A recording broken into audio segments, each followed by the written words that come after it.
Alright, just finished work. Got a 15-hour shift tomorrow and then 2 days off. Interesting, isn't it? There's another implication. I'll just crack on, it's just start in media res, as they say in literature. There's another implication of what I've been saying about morality and free will. If I'm not in control, if my choices, from my perspective, pop up out of nowhere and go back into nowhere, what does that mean? What does that mean for me? It means that what's being called God, reality, ultimate being, source, Tao, is me, and you, and that stone, and that house, and the sky, and the lamp, and all these things going on around me. It's the hand that plays the forms, and the thing is that the relationship between the hand and the form is one of identity. The hand is the form it makes. So if we are the forms of God, we are God, or at least we're made out of God, which is just the same thing. But no barriers but to seeing that. There's a kind of, we've been hypnotized, especially by language. We are constantly confusing. See if I can get a halo. Can I get a halo? Look how heaven. No, I can't get a halo. I could have been angelic for a second. Anyway, we are constantly confusing the world as it is with the world as we speak about it.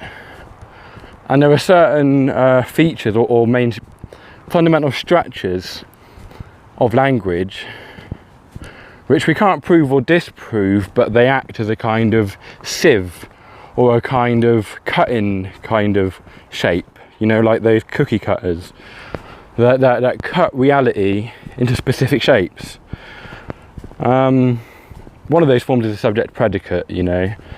We think that every action must have a doer.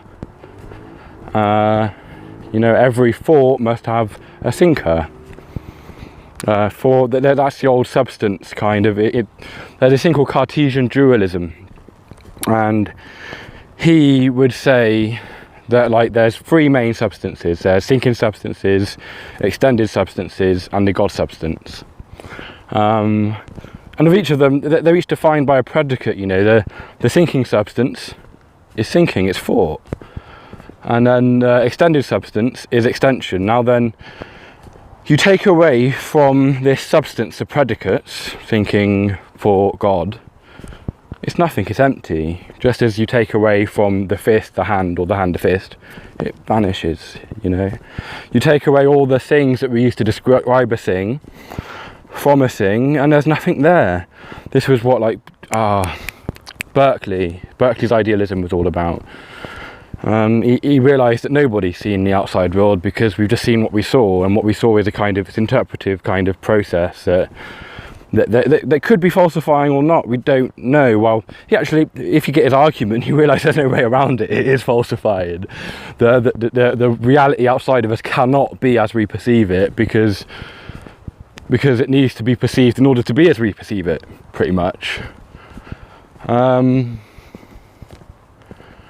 And so we hit this block, or we get to the edge of the box that we're in, and we can say no more about what's beyond that. But even that is a result of the thought structure going up. That doubt, that cynicism, that kind of skepticism is a result of that. It comes after the thought. So if the procedure going towards it is falsified, then so is that. And then you get back into a kind of baby state or an expansionist state. You just look around and go, whoa. Look at and you maintain silence, and that's probably as close to the truth as you can get. But interpreting and explaining is a fun game. Whatever game gets you out of bed in the morning, really, And then we all want to be self-important in our games, don't we? My game's better than your game. You got to play my game. If you don't play my game, you're going to hell. You're going to hell, boy. But at the end of the day, we all die, and that's the punchline of the joke. Goodbye.